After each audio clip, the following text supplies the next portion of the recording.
Hello, good afternoon, everyone. Welcome to this afternoon's press conference for Friday, the 13th of October.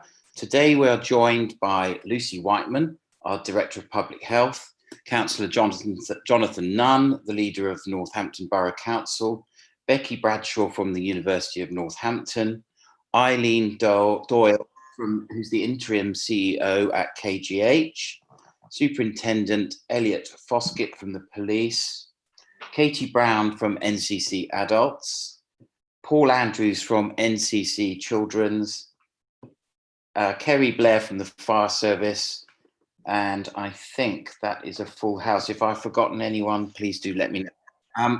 Today we will follow the same format as last week. If everyone could please mute themselves on entry and raise their hands if they have a subsequent question. We're going to go in this order today. We're going to go to Lucy Whiteman to do her update on the... But if everyone could please mute themselves on entry, that'd be great. So what we're going to do is we're going to go to Lucy Whiteman first, then we're going to come to Councillor Jonathan Nunn, then we're going to come to Eileen Doyle, Superintendent Elliot Foskett, and then Becky Bradshaw from the university. So without hesitation, I come to Lucy Whiteman, our Director of Public Health, to give us an update of the figures and the picture this week. Thank you, Lucy. Good afternoon. Good afternoon. Thank you, Councillor Morris. I'm hoping that we're going to be able to share the slides with you from this week's surveillance report, which, as always, is available on the Northamptonshire County Council website. So apologies while we just bring those up. But if I start with the main messages, I think there's no getting away from what is quite a significant and rather alarming increase in the number of cases up to the 8th of November. So people will remember that we were hopeful that although we had an increase in the week prior to that, that it was a slower increase than we'd seen in previous weeks. We have had a more than 50% increase in cases in the week up to the 8th of November compared to the previous week, 54.3% increase in actual fact. So to compare that to other areas, the East Midlands overall has had an 18.8% increase that week compared to the prior week, and the England average increase was 12.1%. So our local picture was significantly higher than those other areas. Now, the numbers in the last week, as a crude count, are startling. So 1,623 cases. So you can understand here that our R rate locally is going to be significantly increasing as the incidence of the virus in the community continues to increase. So we are very much, as we've headed into that first week of lockdown, looking at battling a very significant upward trend. If we continue on to slide 4, so apologies, we seem to have lost the slides, but I will do my best where I'm having some IT issues at my end as well to keep going. We've got slide 4 shows that increase week on week. And therefore obviously provides a picture of the change and the challenge in the 7 days coming up to that lockdown period. Slide 5 shows that division between the different areas. So from a point of view of females and males, we still have a significant female bias. We also have an increase overall, obviously, in the distribution across all age groups. Again, you can see that further increase in the working age population, but also that increase in the older adults population. So really quite a challenge from a point of view of making sure that our more vulnerable are protected. If we go on to the next slide, please.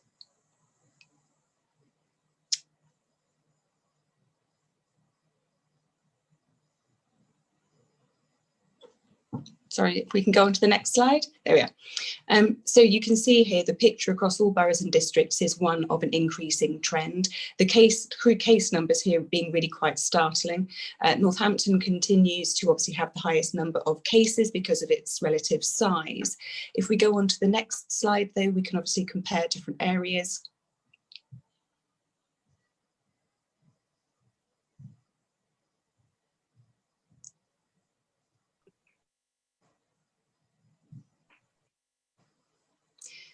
There we go. So again, you can see that the overall Northamptonshire picture has increased. And although we remain lower than perhaps some other areas, the difference there is that the areas with the higher incidence, say North, West, Manchester, Liverpool, etc., they were all in a position where they had more extreme restrictions going into the lockdown. So a lot of those boroughs and districts already had started on a downward trend as they went into the national lockdown. You can clearly see here that our picture is going into that national lockdown period with a significantly increase in trend. So we've got further ground to actually cover. You can see here as well that Northampton now has a statistically significantly higher rate than the actual county average. So it's now starting to be an outlier from a point of view of comparison to the average in the other boroughs and districts. That's really well illustrated by the next slide. And apologies, I think we were on a go slow today.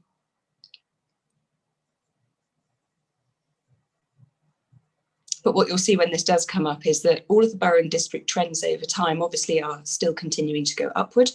But the difference, the gap between the England average rate and the Northampton borough rate in particular, although East Northamptonshire, you can see that sharp increase, is really quite significant. If we move on to the next slide. The picture from a point of view of the case education and the cases within schools and universities remains relatively positive. At the moment, we're managing 19 active outbreaks in schools and colleges, and there are 177 cases associated with those outbreaks. 23 cases reported in the university in the last week, and Becky's on the line so she can provide more details if people are interested.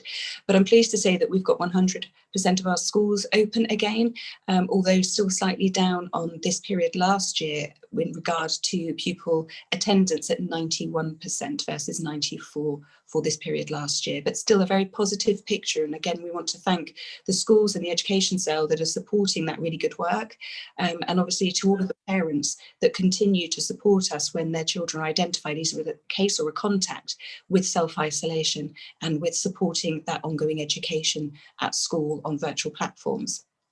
If we go down to our outbreak position, obviously people can have a look at the incidents by borough and district in their own time, but the outbreak position has marginally improved. So we have currently got 65 active outbreaks in the county. So just to remind people, that's 2 cases that are linked by time or place. So the threshold for identification of an outbreak is quite low, but you can still see there's a large number of cases associated with those outbreaks, so 430 over that 28-day period.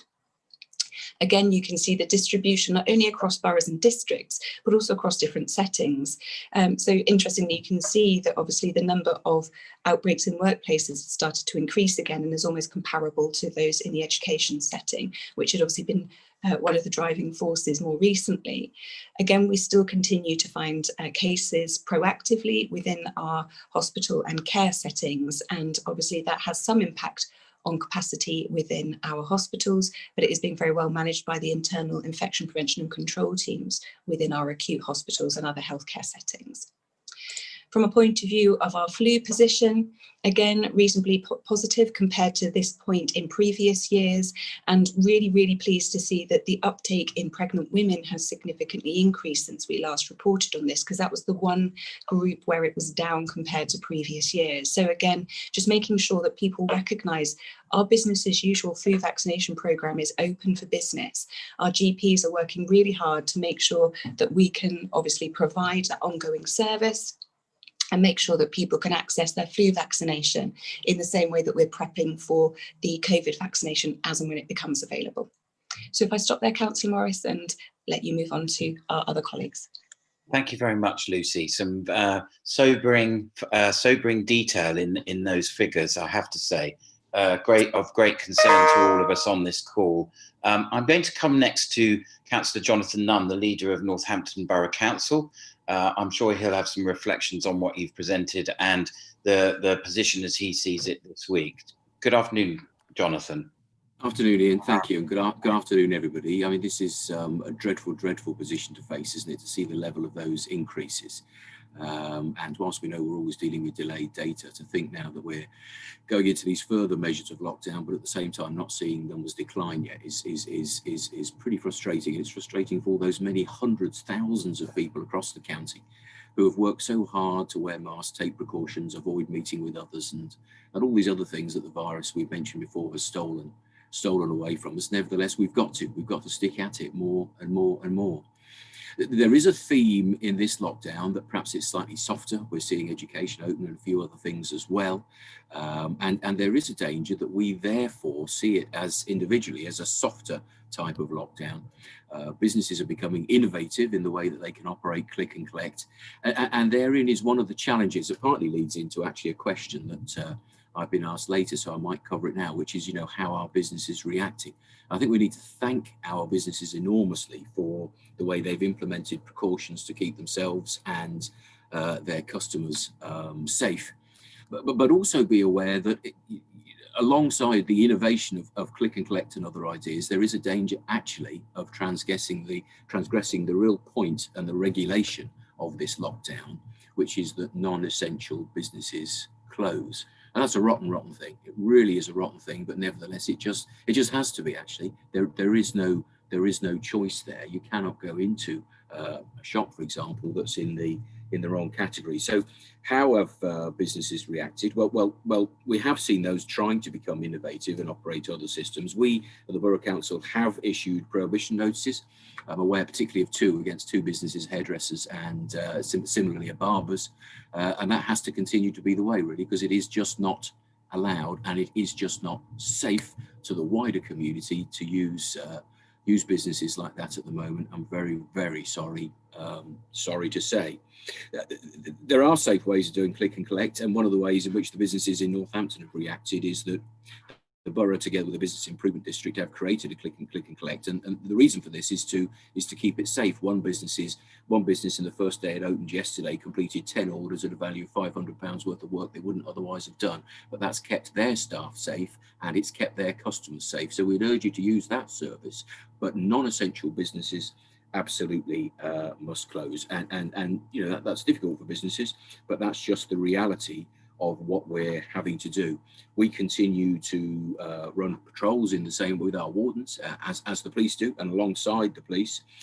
Many of those are focused on mask wearing, particularly around areas like schools and shops, with a lot of other activities as well going on in terms of increasing the quality of our communication. Recently, we've run workshops and focus groups remotely with pensioners, young people, specifically then with others from the BAME community, to try and identify how we might best communicate the message to them. But the message is simple, and actually in many ways the message is not new. It's those same precautions. We just have to avoid contact with other people to avoid this virus spreading. Elsewhere, we're grateful to Western Faithful Shopping Centre, who now have stay at home on their digital message boards, and indeed we put banners up on their car parks too with similar messages. Other instances of the work going on, leafleting around Billing Aquadrome, which has a large residential population, to make sure that people there are fully aware of the way they need to sort of self-isolate. So that's generally the picture on that perspective. Just a quick word on grants, because I know this is really, really important, and businesses will be wondering now, and indeed, again, there's a question that alludes to this. In terms of grants, there is a government mandatory scheme which allows businesses up to £3,000 per month for support, and that largely is aimed at rate-paying businesses fitting a similar criteria to the criteria of the first grant scheme that the government produced. We are obviously locked down for a month, so we will in due course be processing applications to make one single payment of a month. We're locked down to be extended by 2 weeks. We'd make a pro rata payment on that basis as well. That will be accessed via a portal in the same way as it was before. And if you'll allow me, I'll go into a little detail, because this was a significant point of stress to businesses and the wider community at the time of the first scheme, because we at districts and borough councils who administer these grants, we hold no details on businesses, what their bank account is, the identity of their directors or others, and so that caused a significant delay. We have now done that process, of course, so simply, if the same businesses reapply, we will largely know them. We will know their bank details. We will know who they are. We just need to check that in compliance with the government regulations, they were trading on the 4th of November, and we will be able to pay those grants very, very quickly. Each district is doing that individually, and it's a reminder to businesses that your application needs to go to the district in which your business is situated, not where you happen to live. So if you run a business in Northampton and live in Wellingborough, it's us in Northampton who you come to for this grant, and that will be done on a portal on our main website, Northampton, at www.northampton.gov.uk. Our own portal is being tested. We thought we may have it open for this afternoon. It may still go live this afternoon, but we're testing it thoroughly to make sure that it's taking all the right information and that it's not going to cause anybody any problem. We are guaranteeing it will be open for Monday, and relevant businesses who qualify for that will be able to apply. That's those who occupy property on which they pay business rates, and those who are still trading on the 4th of November. We have been and have been required to close for at least the 4 weeks because of the national lockdown. So that's the criteria for those businesses. Final thing on the grants is that separate to that, there is further money from government, and that gives us some opportunity to consider those areas that were not supported in the first grant scheme. All district councils are doing that. We're doing that too. And again, in my own situation in Northampton, we're taking advice from Federation of Small Business, Chamber of Commerce and others to make sure that we absolutely address this for those businesses that have that most desperate need. And we'll have information out on that as soon as possible. Final thing is, I would ask businesses to take as much time as they can in completing the application correctly and thoroughly. Our experience from the last scheme was incomplete applications or incorrect evidence that dramatically impacted the time that they had to wait. Apart from that, we're dedicated to make sure we get the money out to the right people as quickly as possible.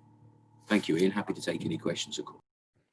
Thank you very much, Jonathan. It's good to hear that there is that support for the businesses out there, as there always has been. And I know the borough and all the districts will be working really hard to help with those businesses and the problems that they may be experiencing.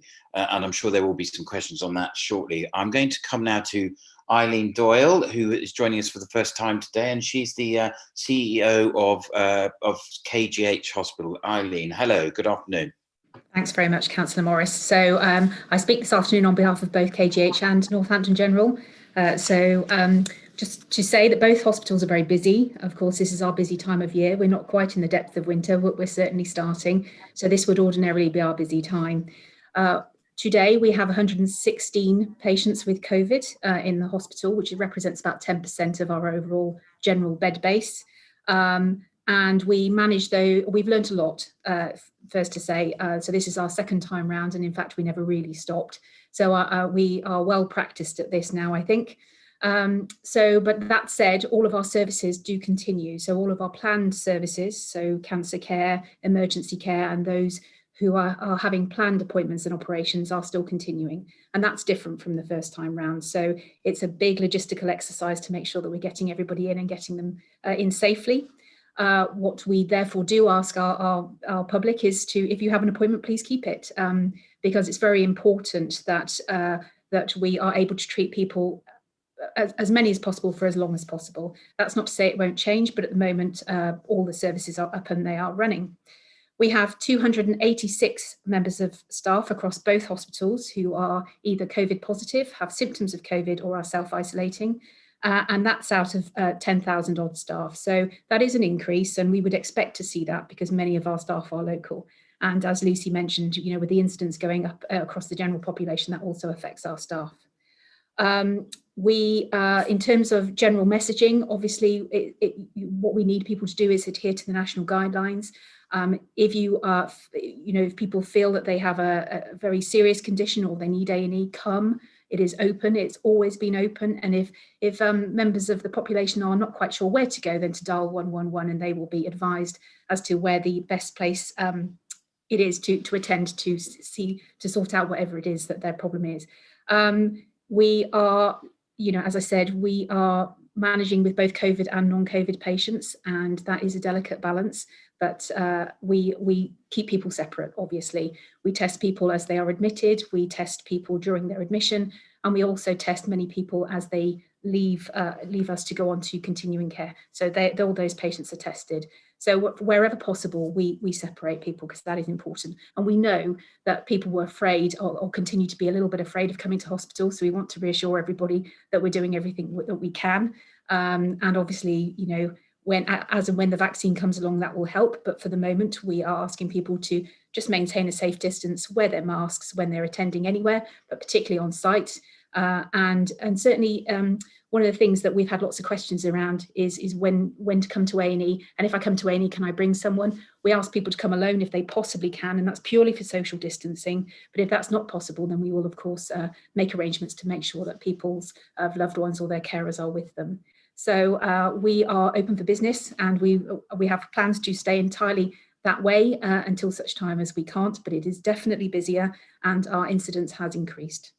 Just one last thing to say, that although we have 116 inpatients, we have 6 patients in the 2 intensive care units across both sites. So I guess if there's one positive, that it's not translating into the same level of intensive care that we saw in the previous wave, and long may that continue. Thank you. Thank you very much, Eileen, and some very good messages there. I mean, it's quite clear to everyone on the call that we must follow national guidance and help protect the NHS and save lives. And I think that's a key message from you as well as everyone else. So thank you very much for attending today. I'm sure there will be some questions for you in due course. So I'm going to come on now to Superintendent, excuse me, got to put my teeth back in, Superintendent Elliot Foskett, who is here today on behalf of the police, and you will have noticed he's missing his beard this week. Elliot. Yeah, thank you very much for that, Councillor Morris. Yeah, good afternoon, everybody. I think the previous speakers have set, in particular, Lucy said around the data there, it's about as clear as it can be for everyone, really. It sets the backdrop and the necessity for people to comply with the legislation. And for those of you who decide willfully not to do that, expect to have some action taken where we come across you. I mean, and that does include enforcement around face coverings. You know, we'll have seen an increase, as I said last week, in our fines, and we take this really seriously locally, and that's why you'll be aware that we've issued so many. If those of you who've seen the data released from the centre this week will have seen that actually only the British Transport Police have issued more fines around face coverings on public transport than ourselves. So that hopefully gives you the sense of seriousness that we place upon it. And I mean, at the end of the day, the face coverings are there. It's very clear they're there to help protect people and to prevent the spread of infection. So I guess the messages from me is that, you know, there are always going to be those who disregard the rules. There will always be people prepared to gamble with the safety and the lives of others. We see people, obviously, in our line of work, who are prepared to drink and get behind the wheel of a car. Well, you do the same thing in that case. You are gambling not only with your own life, but with others. And with this, it's very simple. It's exactly the same messaging. It may not be as immediate, but when you go out and you decide not to take a face covering with you, when you do decide to gather against the regulations, you are gambling with other people's lives. And we will say we will take action against you. So again, adhere to the restrictions when you're out shopping for essentials.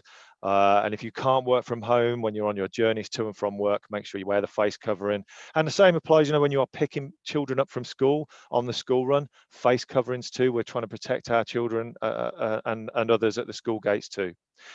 You'll have seen, I think, an increase in how we've stepped up our patrols across the county, and we've ploughed a lot more resource into it. And again, I think there's a question on that later I'm happy to answer. So, you know, you will see that joint action being taken by the police where we find breaches. So, folks, stick to the legislation, stick to the rules. That it's there. We're not doing this because it's something we want to do. We're having to do it. Please adhere to it. Thank you very much, Elliot. As we always say, we're all in this together, aren't we? It's not them versus us. It's everyone in it together. And thank you for all the hard work that you, the police, are doing to help keep everyone safe during this tricky time. So thank you for that. I'm sure there will be questions for you as well shortly. I'm going to bring in Becky Bradshaw now from the University of Northampton. Becky, good afternoon. Thank you, Councillor Morris. Good afternoon, everybody. I just thought I'd give a bit of an update on the position here at the University of Northampton. We've had a number of inquiries ever since the guidance was issued earlier on this week around the safe return, or how universities are to support students returning home safely for Christmas.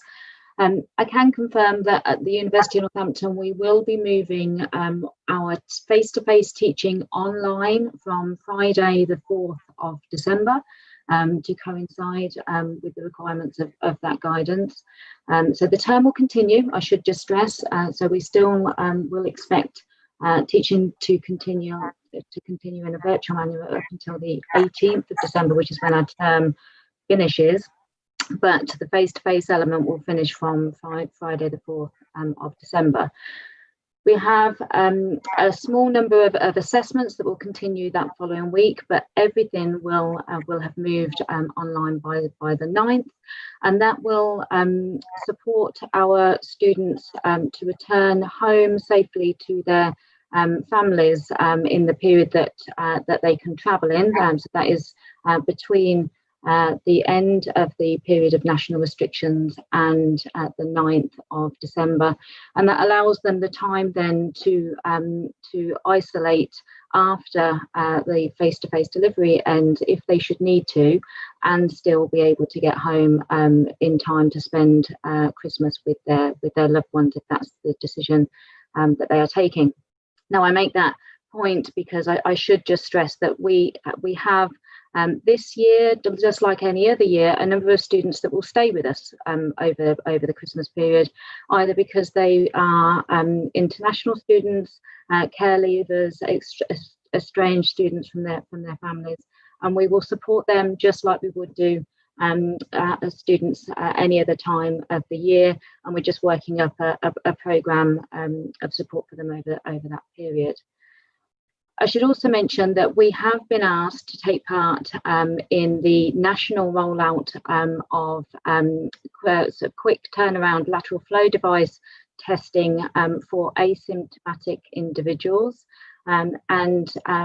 Because we want to make sure that we are supporting our students and giving them the information they need in order to for them to take an informed decision as to whether they return home with their families, we have decided that we will be taking, or we have agreed to take part in that programme. We are just waiting at this stage on the official confirmation of exactly how that will roll out across the UK, and indeed whether there will actually be a rollout based on priority for local area. But we have agreed to take part in that programme, and we will continue to support our students through delivery of the asymptomatic testing rollout, if indeed Northampton is selected. Thank you. Thank you very much, Becky, as always. It's good to hear the work that's going on around the university and to get our students home safely. And of course, as I've said before, we don't like to demonise the young. And actually, if you look at the outbreaks at the University of Northamptonshire, it's actually been very well, the students have behaved very well there generally. So, you know, not all students are naughty, are they? Let's put it that way. Just before we come to the written questions, I was going to mention there are a number of questions in the pack from the press about tiers and whether we move a tier or that sort of thing. I know Jonathan probably wants to come back in on that, but I do feel, and I will come back to him in a second, but we've probably aired that fairly well over the last few weeks.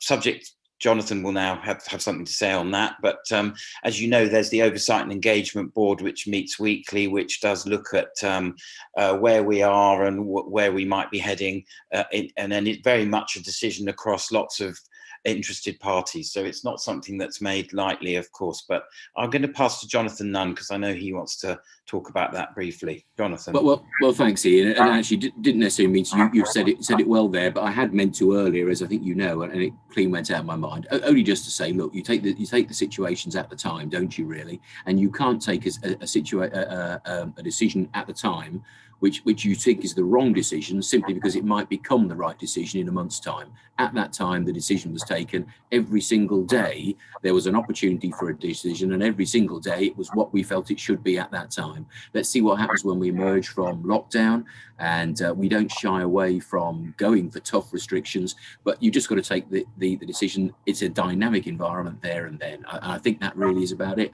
on the whole tier thing, really. Thank you, Ian. Thank you, Jonathan. So now, well, I will come to the written questions. So I've got Laura Coffey, and you were going to ask a question about the tiers. So I'm going to bring you in. Hello, Laura. If you could ask another question, that would be great. Thank you. If you don't mind. I'm sorry to be so prescriptive, but I think Jonathan did answer that rather well. So hi, that's Laura. Okay. Hi. So I just wanted to ask, it's kind of linked to this week's figures. So obviously the part of this week's figures are before lockdown, and then there's a few days of lockdown. Do you think, perhaps this is to Lucy Whiteman, do you think there's anything in that perhaps people were going out more because they knew lockdown was coming in? Is there any intelligence on that? Was it? Thank you, Laura. Councillor Morris, are you happy for me to respond? Absolutely, of course. Hi, thanks, Laura. So yes, absolutely. Both. We've got sort of local intelligence about mobility used through Google Mobility and various other apps and information sources like that. But I think just, anybody who was sort of walking the streets themselves, going to and from work or doing anything else, could see that there certainly was a sort of a hive of activity in between, particularly the point at which Boris Johnson announced the lockdown and it coming into force. So the directors of public health have a regular meeting with the chief medical officer, which actually happened only about an hour ago. And he was also clear that, pretty much across the country, there was an increase in activity, and it has resulted in an increase both in cases, but also in the R rate.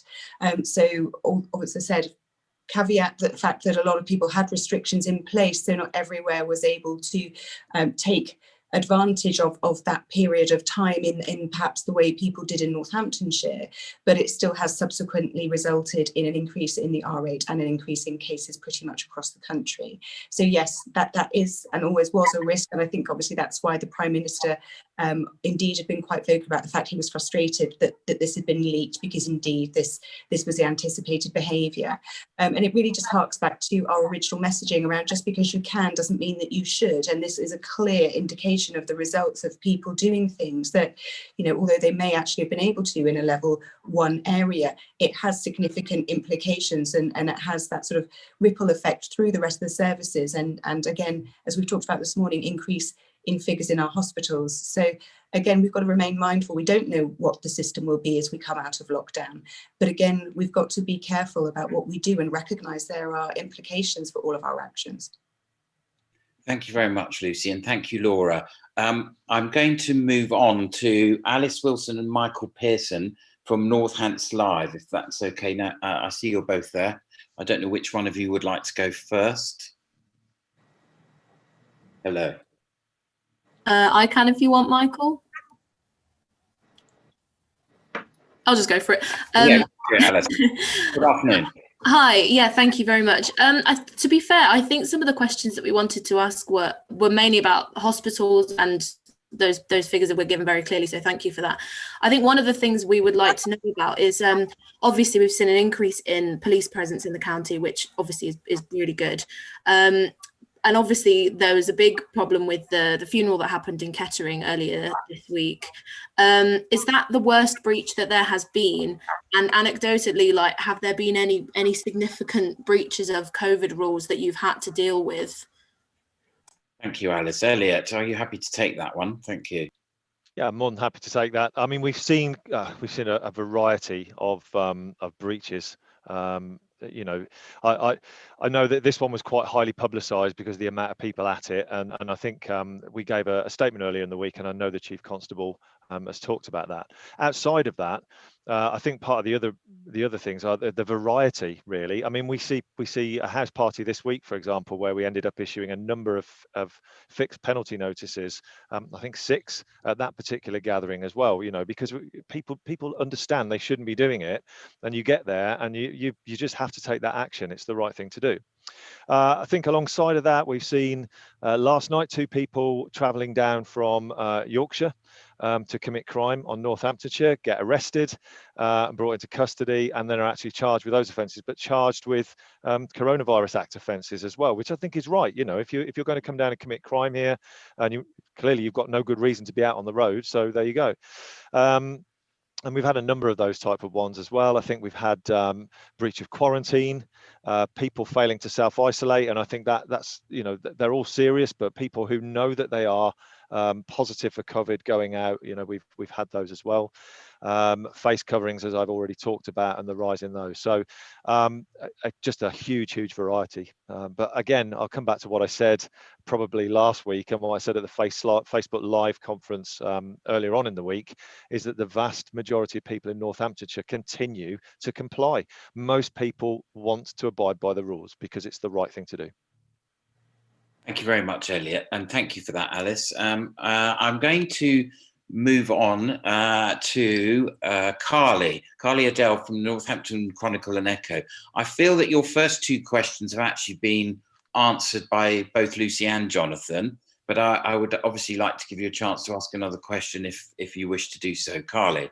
Hi, yeah, both of mine have both been answered, and Jack Duggan's as well, his ones that were put in for us, they've been answered, and he's not actually on the call, so yeah, all good from our point of view. Thank you. Excellent. That's a very good press question when there's no question attached. Thank you very much. So Jack's not here, so I might just give Paul Andrews a chance to talk to the 2 questions. I know Jack's not here, but he may want to give some details around the schools there. Paul. Yeah, I think, thank you, Councillor Morris. I think Jack's questions were around the changing situation after half term, and I think you can see from the attendance percentages that Lucy spoke of in the surveillance report that our position from week to week has worsened. And if rates in the community continue to increase, I think I would expect to see that trend continue. Education settings are doing an incredible job balancing the twin tasks that they've got of delivering a broad and balanced curriculum and ensuring that infection doesn't break out within their settings. But at the end of the day, they're at the very heart of our communities, and inevitably, if cases continue to rise in the communities, we're going to see that reflected in education settings. So I think that answers the first question. The second question is around how many schools have been affected by COVID, and I think my response to that is every single school, every single education setting is affected by COVID every day, because the amount of change that they've had to put in place, the amount of effort and hard work that's gone in is incredible. I think it's really difficult for me to convey, you know, the amount of hard work that head teachers, their staff, and actually young people and children have put in to ensure that education continue. You know, I'm incredibly proud of all of them. I'm incredibly proud of our children and young people in Northamptonshire. We keep saying that we're all in this together, and the amount of compliance that teachers and head teachers are reporting to me in terms of children and young people in schools is incredible. And I think the last thing from me, there was a sort of a technical element to Jack's question, I think, which is in regard to the attendance percentage figures and whether or not they included young people that were self-isolating, and they don't. Those attendance figures that we report only include those children and young people that are physically in schools, and that's why we give them as they are, because it gives an accurate trend of the impact of self-isolation. So as they're decreasing, what you're seeing is largely a measure of the self-isolation and the impact of infection in our schools. That's it for me. Thank you very much, Councillor Morris. Thank you very much. Thank you very much, Paul, as always. Very succinct information there. I am looking around the room to see if there are, yes, Stuart Ratcliffe. Hi, Stuart. Hi, thanks for that. I just wanted to ask, with the rising cases, were you disappointed that Northamptonshire wasn't one of the areas which was included in the government's COVID rapid tested pilot scheme? I know Luton was included in that rapid testing scheme. And was that something Northamptonshire actually wanted to be included in? I'll come to Lucy on that, but I'm sure we did express an interest, but I'll let Lucy answer that question. Lucy. Hi, yeah, thanks, Stuart. So yes, absolutely. There was an expression of interest process and we submitted an expression of interest. Our understanding obviously is that not only did they look at those expressions of interest, but they obviously took that in the context of the current level of incidence. And despite obviously the fact that we've got a number of cases going up, we still have relatively lower level case incidence compared to areas in the north. And I'm sure it won't have escaped people that when you look at the list of local authorities that were involved, they are heavily biased to those areas that were already in sort of level 3 of the risk framework, or to London, because obviously there is a fear that that will be one of the areas that's affected in the coming weeks because of the density of population, etc. So yes, we absolutely put an expression of interest in, and we have further meetings about being in the next wave because it's something that we absolutely feel is a vital part of the response locally. Thank you. Thank you, Stuart. That's and thank you, Lucy, for that answer. We're constantly bidding for things to happen here, and quite often they do. It's not always no, is it? Laura Coffey, you're coming back in for another question, Laura. Hi, another question to Lucy Whiteman.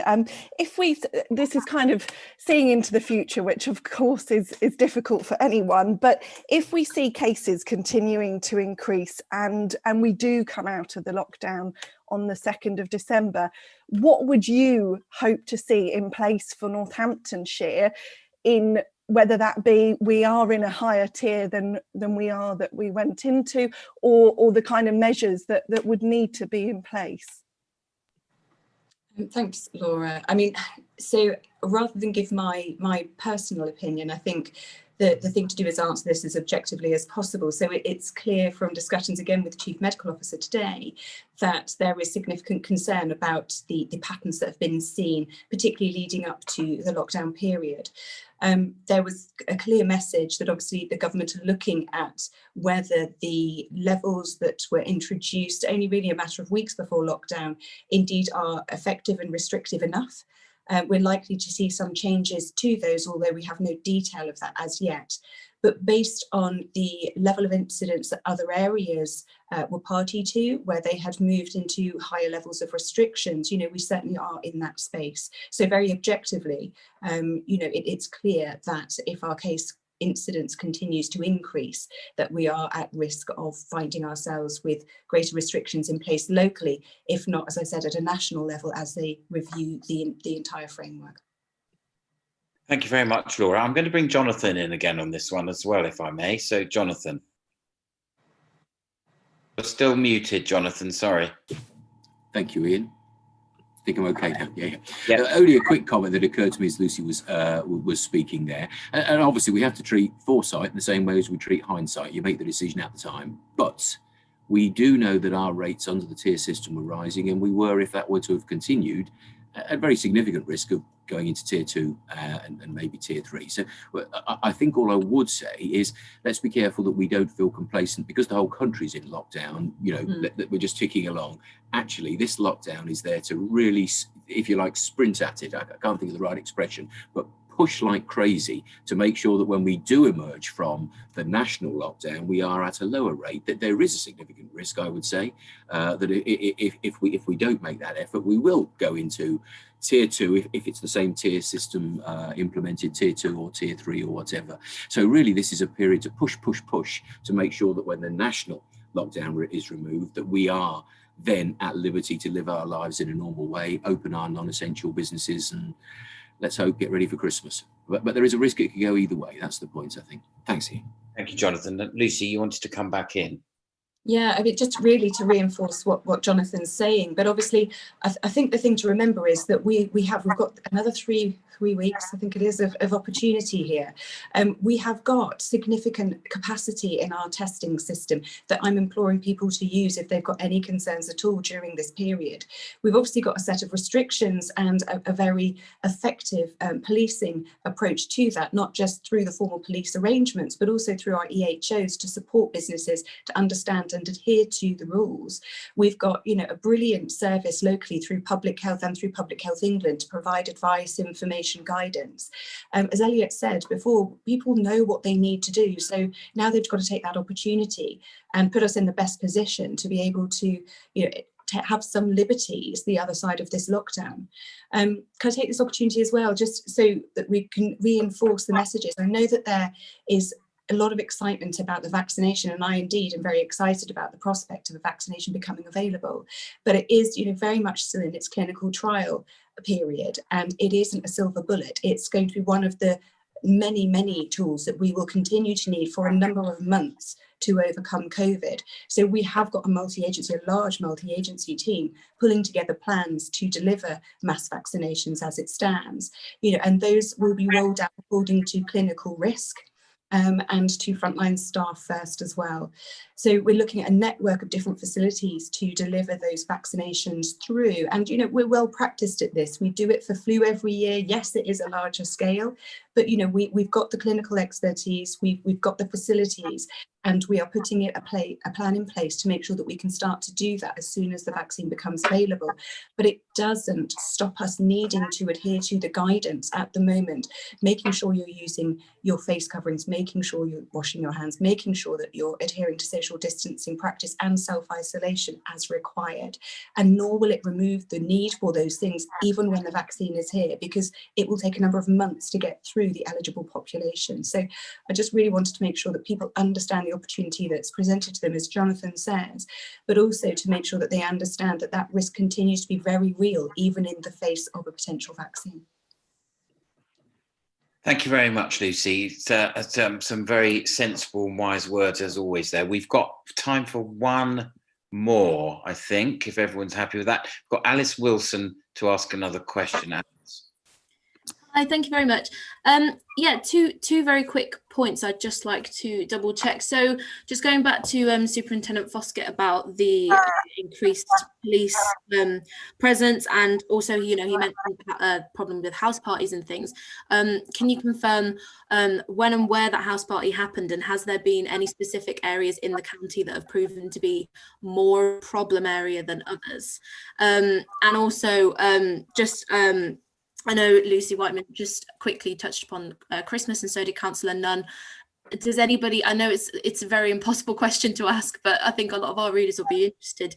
Christmas, is it going to be normal? Is there a point at which we have to think, right, we might have to sacrifice it a bit this year?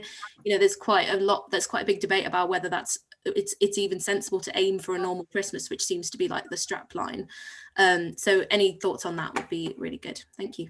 Thank you very much. I'll bring in Elliot, but I would say about Christmas, if we all work together, we can have a reasonably normal Christmas, I think. But it may not be the Christmas that we would normally have. It's difficult to say at this point. If everyone adheres to the guidance and follows the rules, then there is a chance, but it probably won't be quite the same as normal. I don't know whether Lucy wants to comment on that, and then I'll bring in Elliot.